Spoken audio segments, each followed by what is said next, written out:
Hello, everyone, and welcome back to the Natural Female Muscle Podcast. Today, for episode number 59, I have the absolute honour of being joined by Ariane Hine, or as many of you will probably know her as Ari Gyms from Instagram and TikTok.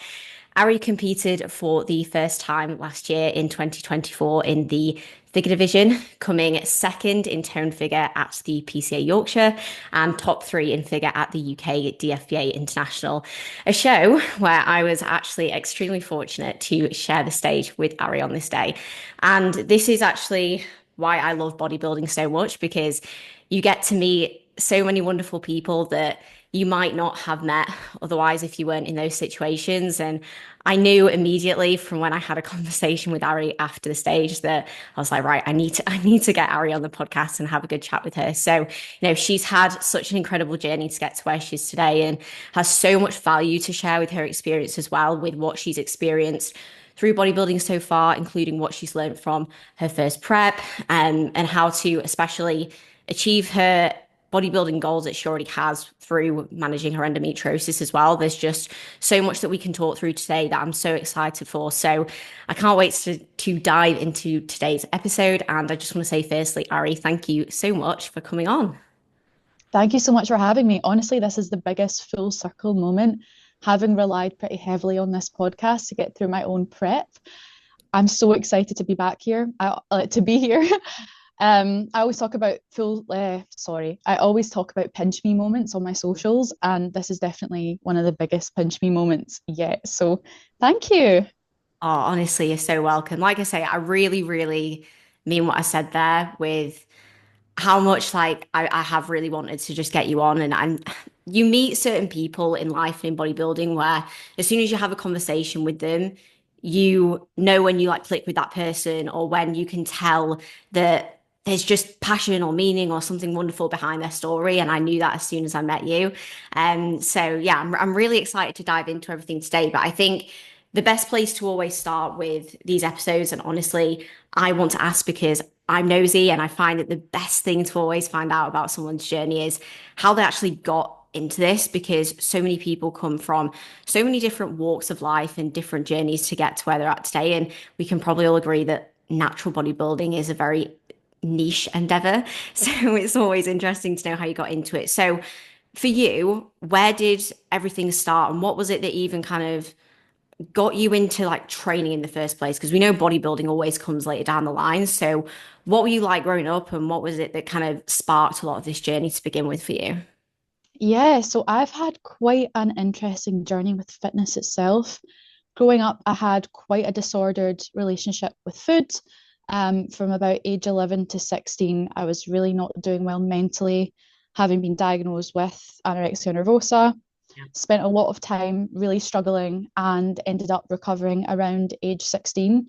I did get into exercise later in that period. I would say I started going to the gym around age 16, but it wasn't really to achieve muscle building goals. I was using that as a negative mechanism to try and compensate. Yeah. And I didn't have the best relationship with exercise. It was never really consistent that I would go. So I wouldn't say I particularly had a consistent journey with going to the gym until really quite recently. I went to university at 17, and I know I really wanted to go to the gym, but I was very anxious about new environment, so I didn't go for quite a long time.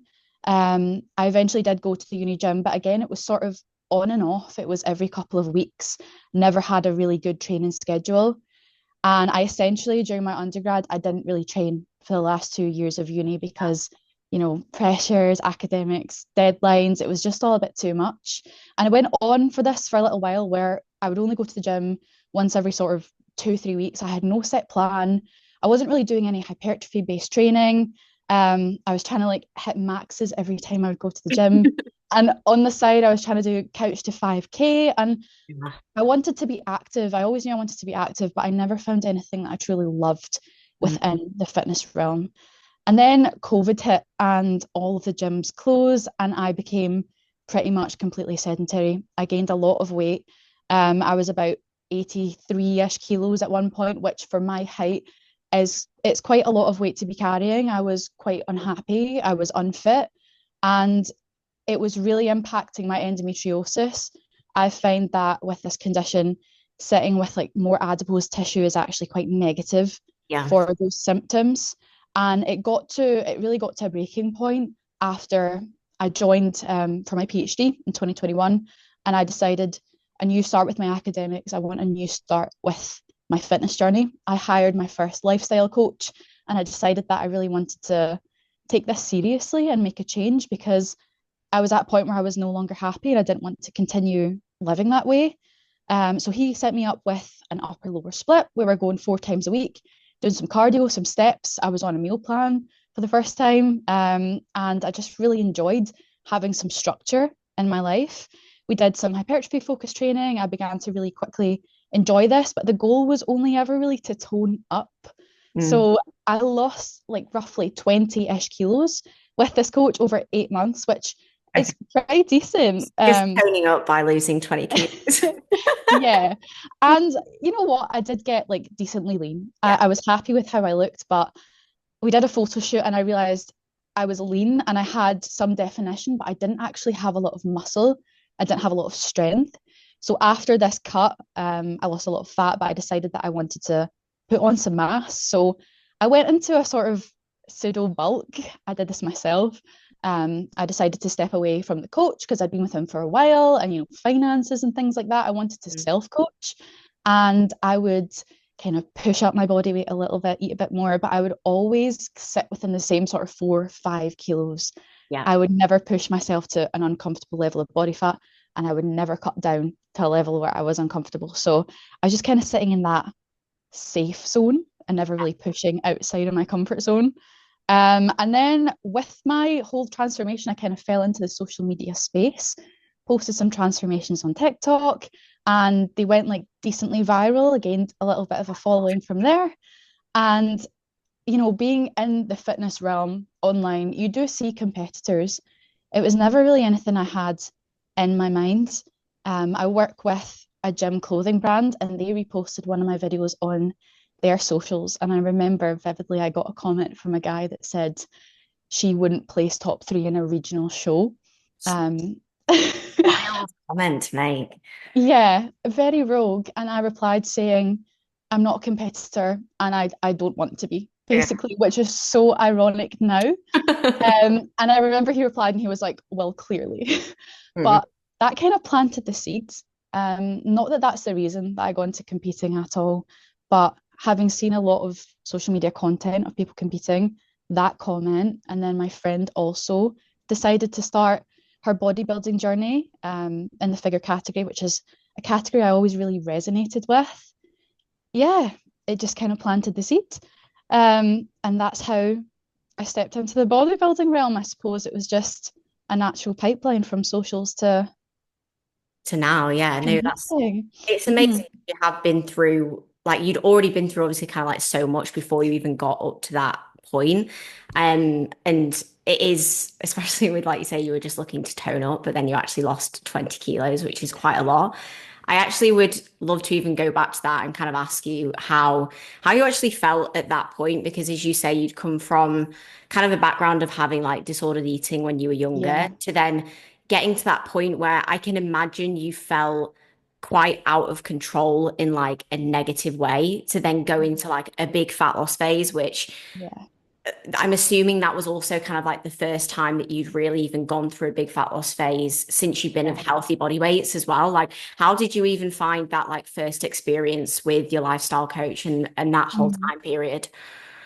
I think the reason I got to a place in my life where I was so unhappy was because for so long after recovering, I thought that you could never track what you were eating. You could Yeah, never go to the gym. You could never have a healthy relationship with your body and with fitness because you hear people say once you have an eating disorder, it never leaves you. yeah, And I thought, oh gosh, I never want to go back to that stage in my life. But actually, starting with a coach and having a plan did the exact opposite. It showed me that everything that you track is data and yeah. it gives you control over your body, not in a restrictive or a negative way, but in an empowering way that if you want your body to look a certain way, you know what you have to put in and take out in order to do so. And having that structure was just, it was honestly the best decision I could have made.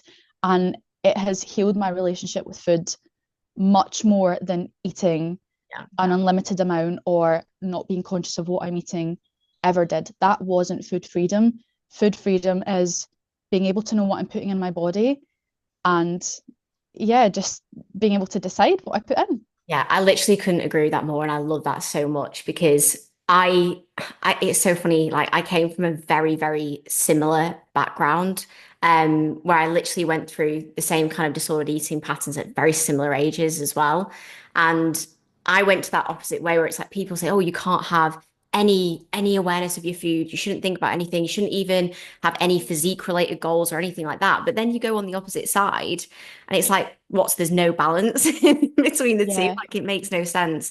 So no, it's amazing to hear that that obviously gave you really probably just like knowledge as well and education, which, as you say, that's actually what's freeing over being almost like ignorant Yes. on not having anything. But once you've been through that fat loss transformation as well, you mentioned how you kind of spent a lot of time like hovering around that same like 4 to 5 kilo mark, where realistically, I think now as bodybuilders, we all know it's nice to stay around similar body weights, but we don't necessarily see improvements or huge Yeah.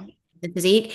Did you find that, like, obviously after going through a lot of like the fat loss and then also going like quite like viral on like the internet as well, that then people kind of see you as someone who is like leaner and you see all like the shape and the definition and everything. Did you find that then quite hard at any stage to think about like getting heavier or going through a growing phase? Or was it more so just needing a coach to probably give you the guidance at that point as well? Yeah, I think it was a bit of everything you just said. It is really difficult to be on social media and see people engage a lot more when you're a lot leaner. When you're stage lean, everybody wants a routine. You're getting so many comments, you're getting so much interaction because you look freaky. People like extremes. But I knew that my purpose was more than to be stage lean year round. As cool as it looks, it doesn't feel the best. And I knew that having stepped on stage at one time, this sport was something I really wanted to do and I really wanted to do well in it. And in order to do so, you have to push up to those higher body weights. So now I am, for example, seeing a lot less engagement. I'm getting comments from in videos when I was leaner, people Yeah. saying, oh, I've looked on her profile and she looks average now. And initially I thought that those would really cut quite deep. Yeah. But because I know what this sport takes, and because, for example, I follow MBW athletes and other people that are in really similar stages as me, and they're all doing very similar things, it makes me really trust what my coach is doing and the plan that we have. I know that everything is for a purpose. And when I next get back on stage, I'm going to really thank myself for going through this uncomfortable stage. Yeah, it's one of the things that probably frustrates me the most about social media and not even just bodybuilding, but like the fitness industry in general. And I think it's why so many females feel like they have to be like shredded all the time because the reality is you're not going to see maybe your abs or like cap delts or lines in your quads when you're of a like quote unquote healthy body weight. But Mm-hmm.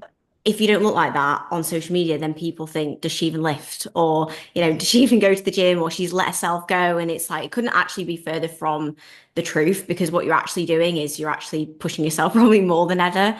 But I think that's why it's so good that you are also sharing so much of that because you have a platform where you can show that and you can show like, no, like this is actually what we should be like. Because everyone wants to know, oh, drop the routine when you're super lean, but no one wants to see drop the routine when you're actually healthy and growing and strong. And it's hopefully a narrative that we can start to change a little bit. But before I go down a little bit of a rabbit hole on that front, because I could talk about that for ages, how did you then actually end up deciding that, what, I want to compete, I want to pursue this goal? Because everyone has, I think, that moment where they're thinking about it and they're like, oh, is it going to happen? Is that going to happen for me?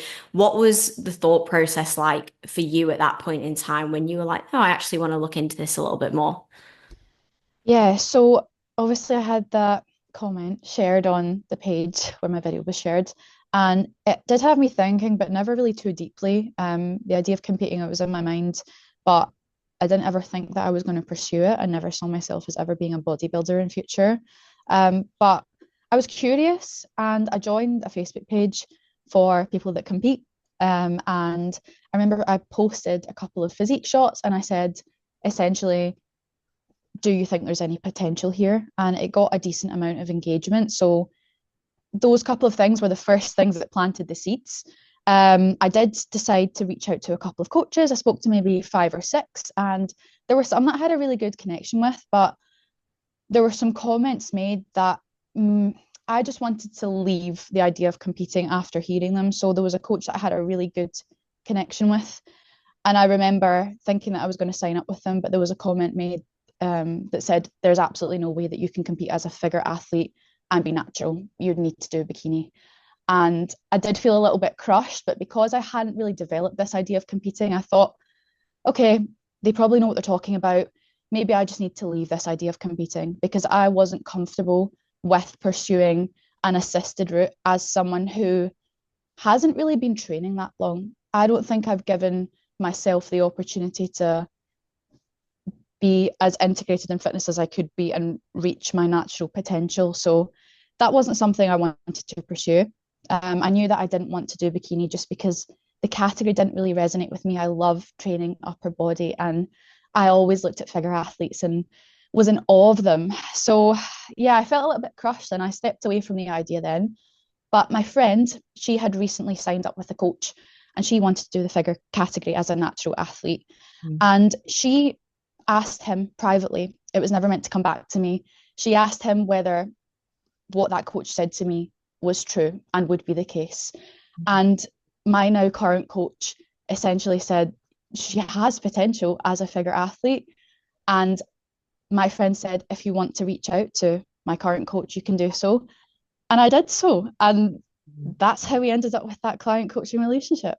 That was how you found Tim, basically. Yeah, because he said, no, you absolutely can be a figure athlete if you want to.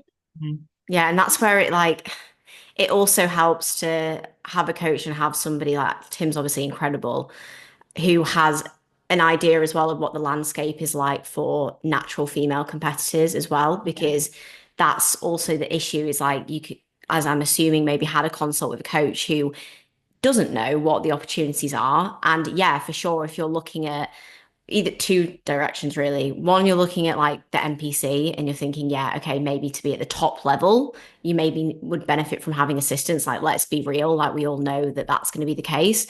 Or two, just a very narrow view on what is still possible naturally. Especially as we come down in a prep as well, the physique changes so much as a female. So no, that's amazing that you did find him because it can change your process so much when you have a coach who I think believes in you and knows what you're capable of. So once you started working with Tim, what was really the plan that you guys actually took from there to kind of move forwards towards your goals? Yeah, so I started with him February last year, and I knew that I wanted to compete last year because I'm still in university. I have the benefit of being pretty flexible with my schedule, Yeah. and you absolutely can be a bodybuilder with a 9 to 5, but I knew that I'm probably in quite a privileged position right now where I am very flexible with my time. So I thought if I'm going to do it, I'm going to do it now. I didn't want to do it quite near the end of my PhD where I am now because it's so stressful academically. That's honestly a great point because I think so many people worry about, to be honest, doing anything alongside of Yeah. bodybuilding. Like, unless you're Nick Walker, like, you're probably going to have some form of job to do. Mhm. But especially when it comes to uni, like, whether you're doing, like your graduate or your PhD, you have freedom with your time, like a little bit more compared to if you're in an Mhm. office. So it is something that, as you pointed out so well, is doable. It's just like the organization, but yeah, definitely not always good to do a prep when there's a lot of changes going on. It's like if you're actually trying to then find roles and stuff and doing a prep, maybe not the smartest. Yeah, for sure. I don't think there's ever going to be a perfect time to do a prep, but I knew that the stage I'm in currently right now would not be the right time to do so. So I said to Tim that I wanted to compete that year. And obviously, I started in February. That's not that far away from the season starting. So we only really had 2 months to push me up. And I gained a good amount, like a couple of kilos, but I didn't push to like the absolute extreme because we just didn't have the time to do that. Yeah. And we started prep in February, not in February, late April. So we gave me a lot of time because I am a first time competitor, didn't know how my body was going to respond. And with my endometriosis, I think time is our our biggest player, really. It's such a benefit to have when we don't know how my body was going to react health wise. So yeah, around a 25, 26 week prep to my first show, 27, 28-ish to my second show. So pretty long, but I think that was a really good call on Tim's part. And I think we would probably give me a decent amount of time if I were to prep again, because actually when we talk about how the whole prep experience was, that time was really important. Yeah, yeah, 100%. I think even in most cases for anyone, there's never any downside to having more time. Obviously, you don't want to Yeah. do for like 40 weeks, but having a little bit more time than you do need is always smart because you can Yeah. bring things that you do need throughout that prep. Was that always planned with the PCA Yorkshire going to be your first show, or were you kind of like not too sure where you were going to go? No, so we started prep and I had not a clue what show I was going to do. There were quite a few that were potentially there on the roadmap, but I hadn't actually locked in and confirmed which show I would do until roughly about 10 weeks out. And I think that is one of my biggest regrets, knowing how my brain works Yeah. on my first prep. I know that next time I go into a prep, I will probably book my show from week one because I need to have a concrete deadline. And I know sometimes you want to book your shows as your body starts to get into condition. But for me, I really need that pressure. Yeah. And it was when I actually confirmed my show dates that I began to 100% look in. There are a lot of things I would definitely do differently when I step into my next prep. So what was the prep like then for you when you did get started in the beginning? Yeah. Oh gosh. So Tim is an amazing coach. Honestly, this was all on me. I sat down recently and I actually wrote out all of the things that I would do differently if I were to go into a prep again. And there's a decently extensive list. I think, like I said, the first thing I would do, make sure my shows are confirmed Yeah. because that allows me to really have that locked in mindset. I have really come to terms with, yeah, how my brain works. And I'm a very black or white person. I Yeah. have to have that pressure. And if I've got the flexibility to potentially sort of dip out of something, we're human. We do tend to take the path of least resistance. Yeah. And I know that you could always back out of a show, but for me, backing out of a show would be more of an inconvenience than actually doing the work. Mm. So booking a show first thing would be my number one. I would also opt for a meal plan over macros. So I was quite insistent when I started. Oh, I want to do macros because I'm a uni student, I'm catered, I get my food for free, and I wanted to save money. This will be a theme as we talk about Yeah. what I'll do differently. I wanted to save money as much as possible and fit the food from the dining hall into my meal plan. Yeah. Actually, that made things so much harder Yeah. because as your cognitive function declines, you don't need the decision fatigue of deciding what to eat every single day. It's so much better to just have your meals prepped and ready to go and not have to think about it. Yeah. It keeps food focus a little bit lower as well in a lot of ways too, right? Absolutely. Like macro flexibility is great in theory and it's amazing for a lifestyle client, but in prep, I find that structure does win. Mm.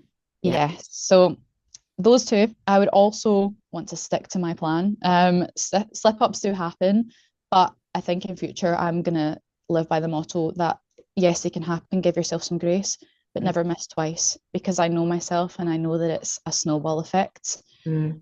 In addition to that, I would try and do my cardio in smaller increments. So I got into what I now see is quite a bad habit of doing my cardio in big, massive blocks. I Yeah. would do upwards of an hour and a half because I wanted to tick it off. It's Yeah. done for the week. But actually, on reflection, that was not a good idea. And my coach did bring that up as Mm. we got further into prep. He said that it was going to be, incredibly fatiguing. Just do it in smaller increments. And he also mentioned, flexibility on which cardio resources you use, like the elliptical, the Stairmaster, because I was purely a Stairmaster girl. Um, and it can cause a decent amount of leg fatigue, and also just for a bit of fun. You can get a bit bored doing the same thing day in, day out. Yeah. In terms of uni work, I would definitely, or just like work in general, I think in a prep, as the day goes on, especially near the end, as you're really pushing for condition, your cognitive function can decline. You can get really fatigued, really tired. So I think the thing that I would change in terms of that would be to swallow the frog, as they say. Yeah. It's a phrase where if you were given the task of swallowing a frog in a day, you would do it first thing because otherwise the whole day would be spent worrying about this horrible task that you've got to do. And that was me with my uni work. I was very poor with productivity because I would do all of my prep stuff first. I would always make sure I ticked every box for output, Mm. and then I would be absolutely exhausted by the end of the day and Yeah. my brain would be gone. So I was very unproductive. And you absolutely can do a prep whilst studying, whilst working. But I would say try and divide, your expenditure and your tasks that you need your brain for, maybe a little bit more evenly. Yeah. I think I would also learn to like wholeheartedly trust the process. I always trusted my coach. I always knew he was an amazing coach. He knew what he was doing. But as a first time competitor, you do have those anxieties, am I going to be good enough? Am I going to get into condition? And I think it's a case of just trusting the process. And now that I've done a season, I can do that, I feel, because I know what it's going to entail. There's not as much fear and anxiety, and you know that there's that light at the end of the tunnel. You kind of know what the roadmap's going to look like. So for any first time competitors, try as much as you can to fully trust what's going on. Um, and then I would, in terms of the money thing, revisiting that, I am, as a person, quite stingy. And bodybuilding is an expensive sport. And I tried to cut quite a lot of corners in terms of the money that I was spending. And I think there's absolutely, like, it's amazing to get things secondhand. If you can get your jewelry secondhand, do so. My jewelry was £3 on Vinted. Do your makeup yourself, do your hair yourself if you're comfortable with those things. I got a secondhand stage suit, and you know what? It pictured decently well, I believe. Like, you would never have known that it wasn't a custom suit. But looking back, I think I could have got a suit that potentially flattered my physique a little bit more. But at the time, I was not all in on bodybuilding. I was giving this a try to Yeah. see if I really liked it. And now that I do, I think I would commit myself financially to my next prep. And that would help with me having that locked in mindset. Because if I'm putting my all into my physique and my prep, I'm going to put my all into my stage presentation. Yeah. I think like, I know you've got so many things that you could go Oh, through. so many. This is it's so good and it's actually so lovely for me to hear as well, even like your reflection. And I hope that even like you like taking time to think through these things is like really nice for yourself as well. So like, wow, like I've learned so much. But Mhm. I think this will be so helpful for so many people to hear because I think you hear a lot of stories of people who have either had maybe they claim that they've had a perfect first prep, or Mhm. even in the case, and I've been so mindful when I talk about this with like the prep that I had last year, is that that was not my first prep. You know, Yeah. the difference of that to my first prep was wild. You know, so it's like Mhm. all the things that you're talking about there with like so much with routine and like your relationship with food and things like that. I learned so much of that in my first prep. And Mhm. that's something that I think sometimes people think if they have those slip ups or they have those difficult moments or they do things wrong that, oh, maybe this isn't for me, or maybe I'm not like doing it right or I'm not as good as everyone else. But like everyone has to start and learn. And it's annoying because you only learn by learning. So like you can Yeah. take these things on board and it definitely does help, but you'll still always come away from the process and be like, oh, I could have, done this better, or I could have not wasted so much time doing that. But I think as long as you spend the time to reflect on it and think about it, then it helps so much. And I can imagine that, do you find that even with like the stuff that you've learned from with like even your routine, how you've known how you can set things up and not have to be so maybe like strict on certain things, that's Mhm. helped you going into even like your off season now with the way that you view the process as well. Yeah, I think that prep was a massive lesson in understanding myself Yeah. and how my brain works. And perhaps it may not work in the most efficient way, but it's really leaning into that and trying to work around, how I think and how I work. And in my off season, obviously, I'm not going to have quite as much difficulty with, say, like the fatigue that comes with prep. But in terms of the routine, I think I've found that, like I said, swallowing the frog, that's probably going to be with me for the rest of my life. I need to do my hardest thing first thing in the day. But Yeah. also having that flexibility has been huge. I know that I don't do well with 100% structured routine, because I need to work with my energy levels, especially with having endometriosis as well. I find that fatigue and symptoms, they can really vary over the course of the day. So understanding how I'm feeling and really being in tune with that and building my schedule around that to be the most optimal for me has been a massive lesson that I've taken away from prep. How did you deal in those moments where like you did have like the slip ups? Mm-hmm. Do you feel like those were times where you would like lean on Tim quite a lot, or did you find it Mm-hmm. quite difficult for yourself to manage like in yourself as an athlete? Bit of both. It was really hard for me to admit that to Tim because for so long I felt like, oh my gosh, I'm just a bad bodybuilder. Maybe I'm not built for this. And I would occasionally vocalize it, and a lot of people would always say, come back to your why. Why are you doing this? But at the time, I didn't really have a why. I just knew that this was something I felt compelled to do. Now I do have a why, and my why is because I love this sport. And I don't think it does have to be some kind of deep rooted, profound meaning. It's just this is something I really want to do. But at the time, I didn't have that because I hadn't been on stage. And I did speak to Tim about it throughout my prep, and he was so supportive.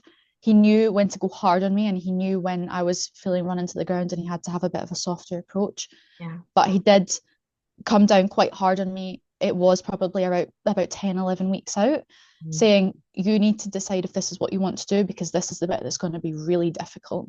Yeah. And that's when I decided I was going to book my show. And that's when I decided I was going to lock in. And now we know as a coach and client that I have to book my show Yeah. day one of prep. So, I mean, it's so difficult to tell your coach that you haven't stuck to the plan. But I think honesty is the absolute biggest thing that you can have with your coach. Yeah. And it's the best way for your coach and like Tim in that instance to get to, like you say, understand you better and help you to manage your process better in different ways because there really isn't like, as we say, there isn't just one way to skin a cat. There's multiple ways to skin a cat. There's so many different ways to do different things. Horrible phrase, by the way. But it that then allows you to like build that relationship and know how to manage things better. Mm-hmm. When it came round to the actual shows then, Mm-hmm. it's sometimes we forget, oh, well, okay, we've actually got to step on stage. How was your first show day experience? And essentially just what was that whole weekend like for you? Yeah, I think it feels like a little bit of a fever dream now. Like you said, I look back and I'm like, I actually was on stage. But I didn't really know what to expect going into it. I didn't know what a peak week was going to look like. Was it your first show Um, that you'd ever been to as well? yes, I had never been to a show to watch previously. That's something I would absolutely recommend for first timers. Go and see it so you know how the whole thing runs. Because for me, it was so overwhelming Yeah. to step into that brand new environment and know that that was going to be me up on that stage. Yeah. My first show, it was chaotic. Okay. Honestly, I was just so overwhelmed from like the whole tanning experience to, the carb loading to the dehydration before the show. Like I had no idea what I was stepping into. But by that point, I was wholeheartedly trusting Tim's vision Yeah. for me on stage. My pre-stage experience, it was really nice to get my makeup done and all glammed up, and I felt really good on the day. Immediately prior to show, I had a bit of my head went into a spin. I forgot my number. We are literally being called on stage. I started bawling. I was running through the auditorium. Bless you. Um, it was so chaotic. And I was like, pull me out of this. I am not going on that stage. But as soon as we lined up and as soon as I could see the judges, it was like a switch flipped. And it was like, okay, I'm on. I can do this. All of this work is going into this moment. And I think it was that the first second of being on stage that I realized like this is what it's all been for. It's amazing.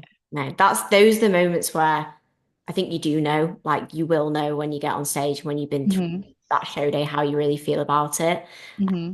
But you obviously you looked incredible on that first show day. You really did. Was that a moment? Because I mean, you took second at that show, which is awesome for your first ever show. But how did you feel like when you came off the stage and when you like looked at the pictures and you were able to kind of actually decompress with everything? Because it does go pretty fast and you're like, well, Hmm. okay, that's just happened. And then these are the pictures of me. Like, what was the emotional like processing like for you, especially with just like not even just the prep, not the week, the peak week, but like everything that had led up to you being in that exact moment there. Yeah, I think it definitely took a while to sink in because, like you said, you're up there and you're off that stage so quickly. I didn't even realize that they award the places as you're on stage with your category. I thought it might be more like the American system where, you have finals later. Yeah, But it yeah. was like, no, your girls are going back on stage right now. And I think I didn't even really realize how well I had done Mm, until quite a bit after. I was so in shock to have a podium placing and I felt so humbled and so excited. But it wasn't until afterwards that I really let it sink in. And I look back at the photos and I was like, wow, like look at me a couple of years ago. mm. She would have never thought that I would be on stage. Do you know what I mean? It was just such an achievement. You did mention to me though that you thought, well, you originally wanted to actually do the PCA first timers. Yes. What was the actual rationale between you then deciding to do the PCA Yorkshire as like just a normal qualifier instead? It was kind of more of Tim's decision. I definitely could have done the first timers if I had pushed for it, but he said that he wanted to kind of throw me in at the deep end, put me into a qualifier show, because finances were a really big thing for me as well. I knew that I wasn't going to do tons of shows, and if I were to do the first timers, I probably wouldn't have done the qualifier. So it was nice to have the opportunity to potentially qualify for British at a show as well. It kind of felt like a two in one, even though I did qualify for British and I didn't go.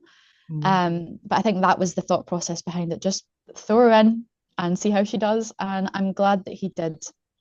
Yeah, because it definitely showed you like even more so what you are capable of because it really is like no joke to go into your first show and get a top two placing and screw that guy who said that you'd never get top three. Yeah. I think I think you actually said something about that. I can't remember whether it was on the post or something, and I was like, "You go." I was like, "That's great." Yeah. Um, following on from that, though, as you say, you actually did get the qualification for the PCA British, but you obviously did the UKDFBA, which I think was like a few weeks after that. So, what was then after that show the rationale with you thinking you were going to do UKDFBA and not actually do the PCA British from there as well?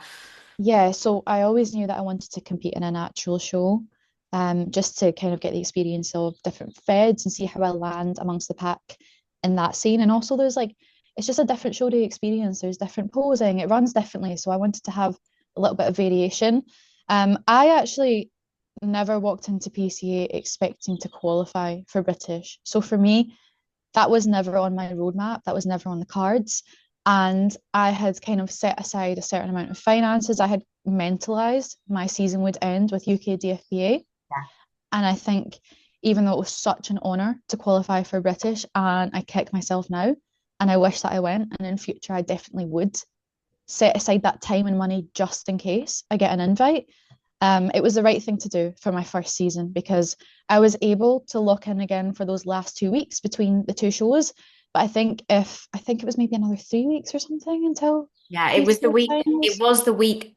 It was the week after the UKDFBA. Oh, was it? Okay. Yeah, so it wouldn't have been that long, but it was just such a whirlwind and it would have been a really quick turnaround to, find accommodation and all of that, that I just thought the stage will always be there. And if I happen to get an invite in future for British, that'll be the time. I just knew something in me knew it wasn't the time. Yeah, it's so hard because I obviously completely understand where you're coming from when you're like, oh, I kind of wish I'd done it. But you never know that, like, if you had done that show, you could have been really stressed in that back-to-back peak trying to, Yeah.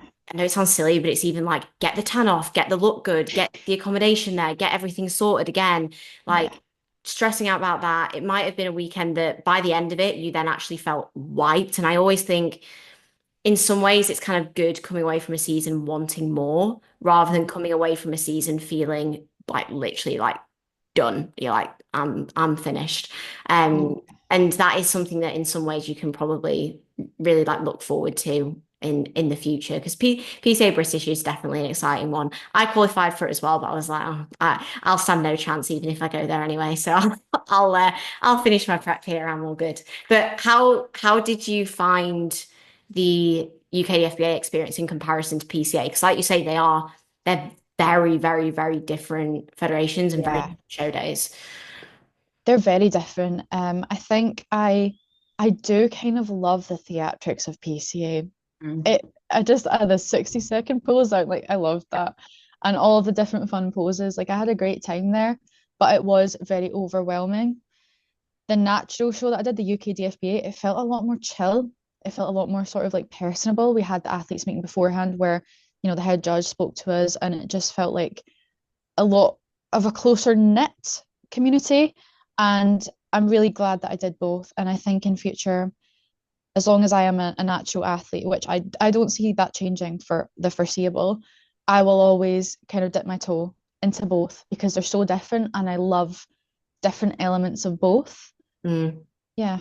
Yeah, and the thing with like figure as well is that it does vary so much, in my opinion, even from like different federations. Like what they look for in PCA is so different Yeah. for a UKDFBA. So I'd love to know how you actually felt as well coming away from those two shows and then looking at your off season and your future ahead and thinking like where do I want to go from here, because especially that lineup that we had at the UKDFBA, I would say that all of us in the top five were very different. Like they were very, very different physiques. Like Yeah. you were by far the leanest in that lineup. There were some people who had obviously crazy structure, some people who were not as lean as others. Like it was just very different. And sometimes when you come away from that, you're like, I'm not actually sure like where I want to go from it. So Yeah. I know we kind of had like a little bit of that discussion afterwards as well. So where was your head at like immediately after that? And where is it also kind of just like settled now as well with where you want to go? Yeah. As humbled as I was, and I was so excited to have two top three placings. Like I was on cloud nine. I stepped away from the second show feeling more confused than Yeah. I did from the first show because at PCA I came in decently lean. Yeah. I had quite a lot of like striations through my legs and stuff like that, and I felt like my condition was really there. My feedback was some more size, some more on the top line, which I get because my legs are really quite dominant. I've actually considered potentially doing wellness at some point in time, but because I don't love training legs that frequently, I feel like I probably will always tend to be figure, maybe women's physique in future. But then when I stepped into UK DFBA, like you said, there were so many different physiques on that stage. Yeah. And I felt almost like my look and the way that I have to come in for stage maybe lends more towards the PCA, MPC, potentially IFBB route because I'm not naturally built for any category. I don't have the teeny tiny waist for bikini. I don't have the massive broad clavicle that you need for figure. And I don't have, the kind of fat distribution and the glutes for wellness. Yeah. So I feel like I'm really having to mold myself into the category that I want to be in. Yeah. And yeah, I just felt like perhaps the natural route, I maybe wasn't what they were looking for in a Mhm. certain way. But having stepped away from that, I think I've come into a lot more of a positive place. I actually am really excited to get back on the stage, having spent some time in an off season and adding more muscle to the places that both federations asked me to. So we're really focusing on bringing that top line out to kind of meet the legs, the quad sweep, and we'll see where we land. I think your federation and your category can choose you more than you choosing it. So I think it's a waiting game. I'm just excited to add more muscle. I'm not particularly tied to the figure division per se. I just want to add as much size as possible and see where we go. Yeah, that's mega. That's the mindset that I like to take as well. Because Yeah, otherwise you'll just worry yourself too much about like the different categories or this is right, that's right. And it's why it's also so great to do a couple different shows as well and like see what you think. And that will probably be something that you're able to do a bit more in your next season as yeah, well, is do a few more shows, like do a qualifier, do a British, do a different federation or whatever it is. And then you can feel like where you feel happy. And like you say, you'll find your happy place of where you want to be from there, which is exciting. But you have that right mentality of like just wanting to be the best bodybuilder that you can be regardless. I think that should always yeah, be the main thing. We can get tied up in categories or placings or whatever it may be, but at the end of the day, it does come down to just trying to be the best bodybuilder that you can be above anything else. So no, I think that's definitely a really powerful message. When you then came away from those shows into your off season, how mhm, did you find that transition into your off season from prep where, as you then say, you'd kind of in the last 10 weeks like locked in, but yeah, then there is no show now for like a couple of years. yeah. How did you kind of like wrap your head around that time frame and how did you manage that physically as well? It was really hard. I knew that obviously you come off stage, you're really lean, you do have to put on a decent amount of body fat fairly quickly to regain, your health. Yeah. And I had seen that happen with other athletes. I knew that was on the cards, but it's so different when you actually have to do it.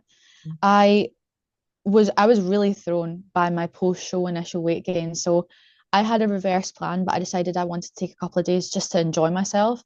And I almost overnight gained 4 kilos, which I felt was quite significant and it did throw me for a little while. But because I had trusted the process throughout the prep, and I knew that my coach knew what he was doing and knew what I needed to do, it was just a case of kind of refocusing my vision. Like, yes, I may not have, a stage date. I don't even know when I'm going to next step on stage. I think that will be Tim's decision. And yeah, we'll see what happens there. But it was more having the goal of growing and regaining my health and feeling better and actually having a full off season and seeing, what natural potential you can push to. It was just refocusing your vision in a way. Yeah. Yeah. Yeah. Hmm. The vision is like everything at that point, but it's normal to feel a little bit like thrown Lost. with it. Like even for myself, and I've spoken quite openly about this, like after Hmm. this prep, I remember it probably took me like a good few months to just feel like, where am I actually going now? Like after you've been in prep, Yeah. focused on something for so long, and it can just take time to kind of get there, especially when your body is not just trying to navigate things mentally, but like hormonally as well. It's Oh, yeah. That's the hardest thing, like as a female, especially, is you're regaining a cycle and you're dealing with the effects of that. And that can be difficult for anyone with a perfectly like healthy, normal, regular menstrual cycle. And in your case, obviously, that's like heightened even more so. So I do want to obviously transition a little bit to talk about your endometriosis because you have got Hmm. so much to talk about here. And I Yeah. know that this is something that a lot of people struggle with, but I really liked what you've mentioned to me already before, which is that your endometriosis doesn't have to be like your identity or like your personality, and it doesn't have to be you. It's something that you're able to kind of manage. And I think that's a really powerful message. So I'd love to kind of like, I suppose, just open the floor to you a little bit to talk about actually what your journey has been like with endometriosis and how that's also filtered Mhm. into your bodybuilding journey as well. Yeah, of course. I'll just give a little background for maybe anyone who doesn't know what endometriosis is. So it's a condition where tissue similar to the lining of the womb grows out with the womb, normally in like the abdominal cavity. And it's also hormonally active. So when you do have an active menstrual cycle, you're also sort of bleeding internally, and that blood has nowhere to go. You end up with inflammation, scarring. There can be quite a lot of really significant quality of life implications. Not all presentations of endometriosis are symptomatic. There's actually a lot of women that have this and are asymptomatic. It's roughly 1 in 10 women that have this condition, but a lot of people don't even know that they do have it. I, unfortunately, am one of the people with a symptomatic presentation. So I was diagnosed with endometriosis in 2023. I was part of a clinical trial where they performed a surgery, and a certain amount of participants in this trial would have their endometriosis removed and a certain amount wouldn't. And the purpose of the study was to see whether surgery was beneficial for the symptoms of women with earlier stage endometriosis. So that's stage 1 or 2 versus stage 3 or 4 being more severe implantations. But it's important to mention that the severity of the disease when they open you up actually doesn't reflect how strongly those symptoms can impact your life. So I dealt with really difficult chronic pain basically from whenever I first had my menstrual cycle at about 12. I was put on birth control at a very early age because my mum, my nan, they experienced the exact same thing as me. And I just thought this is what happens to women in my family. And my mum had mentioned that she'd went on birth control at a similar age really early as a teenager. And that helped manage her symptoms until she fell pregnant with me. So I thought, okay, this is what I'm going to do. And the birth control, it did help to a certain extent, but I got to around 18 and I decided that I wanted to see how my body acted when I came off of the birth control. And unfortunately, the endometriosis came back tenfold, the symptoms of it. I always had a certain degree of pain, but this was like dialing it up a notch. It was as if coming off of the hormonal birth control, which I wanted to do for my own well-being and my own mental health, had just let it free reign, opened the gates, essentially. And I realized that I'd just kind of been given a band-aid approach. It was take this painkiller, take this hormonal thing to try and manage your symptoms instead of really understanding what was going on. So I decided I was going to advocate for myself, go back to the doctors, try and figure out what the root cause of this was, because I always knew, having looked up my symptoms and things, that it sounded like endometriosis, but I'm not one to self-diagnose. I wanted an answer. And I think as a woman, you do suffer sort of gaslighting from society that pain is normal. This is normal. This is what you go through. And I feel so sorry for all of the women that are suffering similar symptoms to what I went through and have been told that this is just how it is, because there very well might be something going on. And that's what happened with me. So yeah, I was put on a waiting list for the endo surgery, waited 2.5 years until I got my place on the trial. And the only reason that I got it so soon, 2.5 years, is because I agreed to be part of the trial. So I knew going into it, I would have the potential of it not being removed. And at the time, was happy with that. I just wanted to know that it wasn't all in my head. Yeah. And I had the surgery. I felt very validated that there was, in fact, something going on, but I didn't know if the endo was removed or not. So closed me up. Was an okay recovery, maybe 2 months. I was very into the gym at this point. I wasn't with a coach or anything. I was self-coaching, but I did take about 2 months to really get back fully into the gym, and I couldn't do anything like an RDL, a hip thrust, a pull-up, anything that really stretched or loaded the abdomen for quite a while. And it was hard. Even joining with Tim in the February afterwards, I still felt like I had to kind of play it a little bit safe. So going into the sort of prep and with Tim, my symptoms had returned by then. And I didn't know whether it was because I had the endo removed and actually the surgery wasn't beneficial, or I hadn't had the endo removed. But I realized pretty quickly that I thought I was in the non-removal group because my symptoms were amping up, getting worse. And funnily enough, prep really helped with my symptoms. I'm not going to advocate for women losing their menstrual cycles. Of course, that is not healthy. But the last sort of half of my prep, I didn't have a menstrual cycle.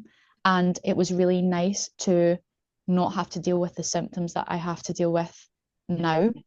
So where I'm at currently, I've, of course, returned to a healthy body weight after prep. Menstrual cycle's back, symptoms are back. We're not in the best place in terms of health and quality of life. I am waiting for another surgery. I'm on an emergency waiting list for my second laparoscopy, but this time it actually will be to remove the endo. So I'm hoping and praying that it's going to help me and give me some relief from my symptoms. But I know it's a necessary evil. I need to give it a try, and I'm gonna, as much as I don't want to, have to put off training for months again, because now I am really into this bodybuilding and I want to continue to push as much as I can this off season. The thought of being out for 3 months isn't good, and it's not something I'm looking forward to, but it has to happen for my health. But in this phase, it's just kind of, until I have my surgery, it's managing my symptoms, understanding that having a chronic illness and being a bodybuilder, it's hard. It's so hard, but it doesn't mean it's impossible. It's working with your body. So for me, I know that around my cycle, I get really significant symptoms, and Tim has made a change to my plan against what I would like to do because I like to push. If I can push, I will push. But he said that we're going to rest for those, say, 3 days where I'm in extreme pain. Because what I would do previously was painkillers down the hatch and just get it over with. Whereas now we're taking a break during those days. And actually, it's been really beneficial. It's almost been like a little mini deload. And I come back and I feel much stronger. And it's also getting some of my activity done earlier in the day, especially during that second half of my cycle where I experience a lot more of the sort of pain and bloating symptoms. It's getting my activity done before my symptoms do start to increase because I've noticed they're a lot worse at night. So, yeah, a long and complex story. And unfortunately, still ongoing and will be ongoing for the rest of my life. It's not something that has a cure. But I just want people to know that you can have a chronic illness, you can have a condition like endometriosis, and you can still be a good bodybuilder.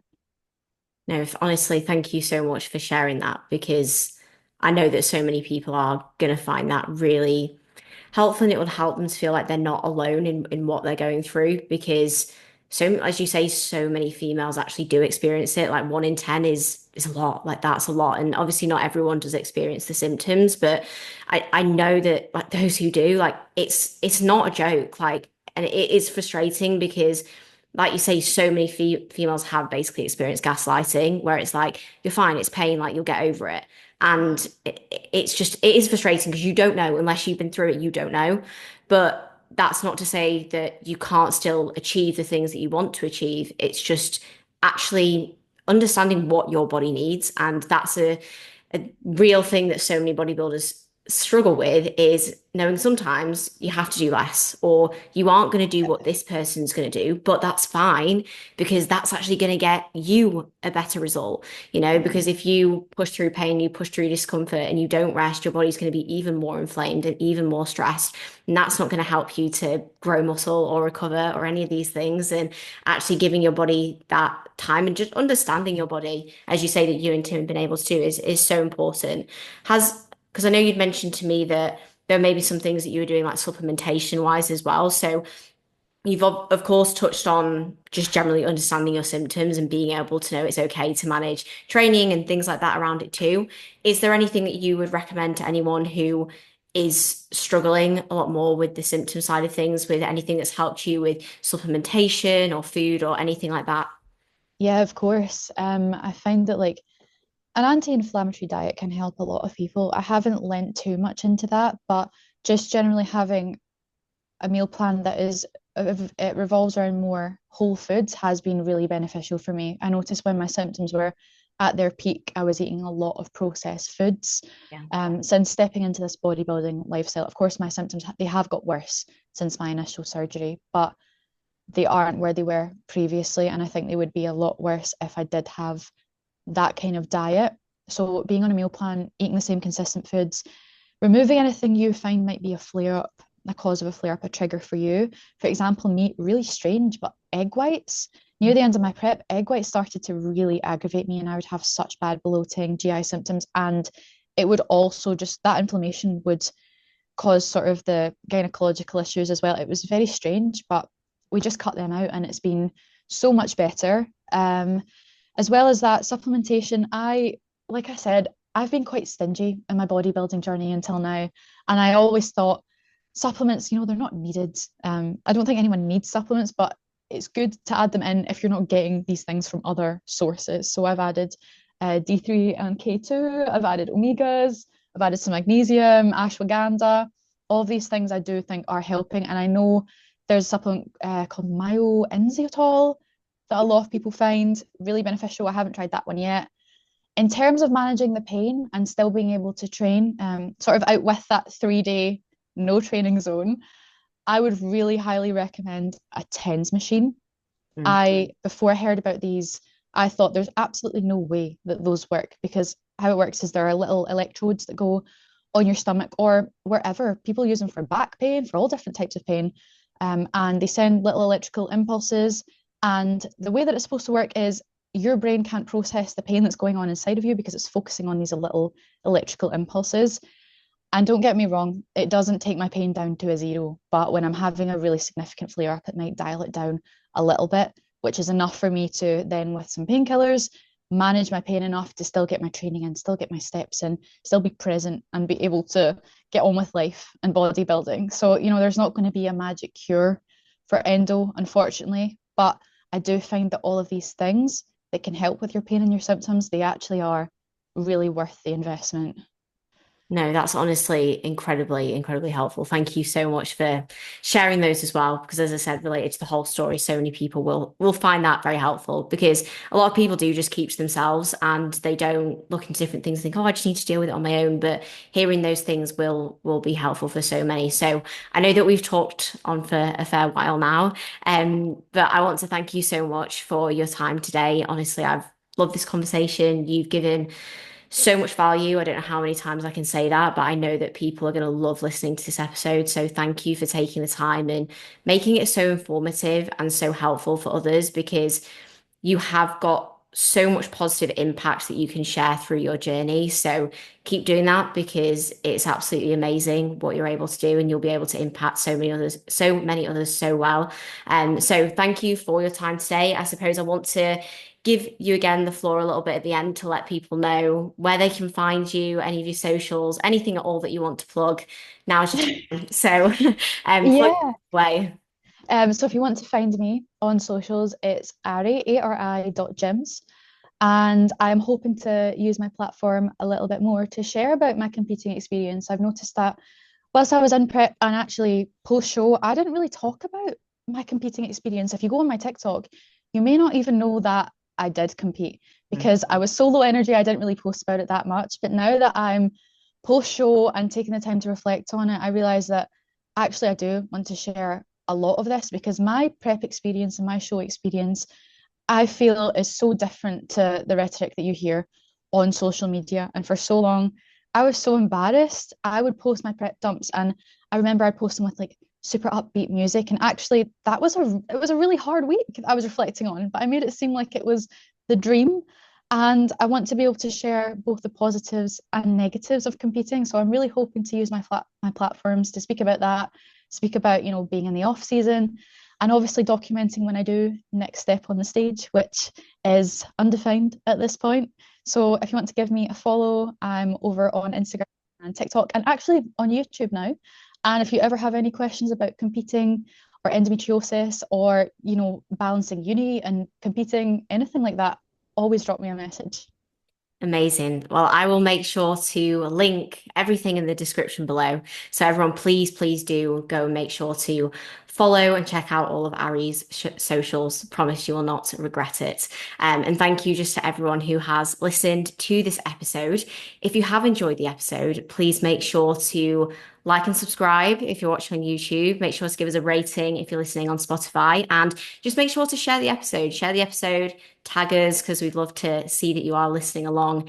And yeah, thank you so much for watching, guys. I'll catch you all in the next one.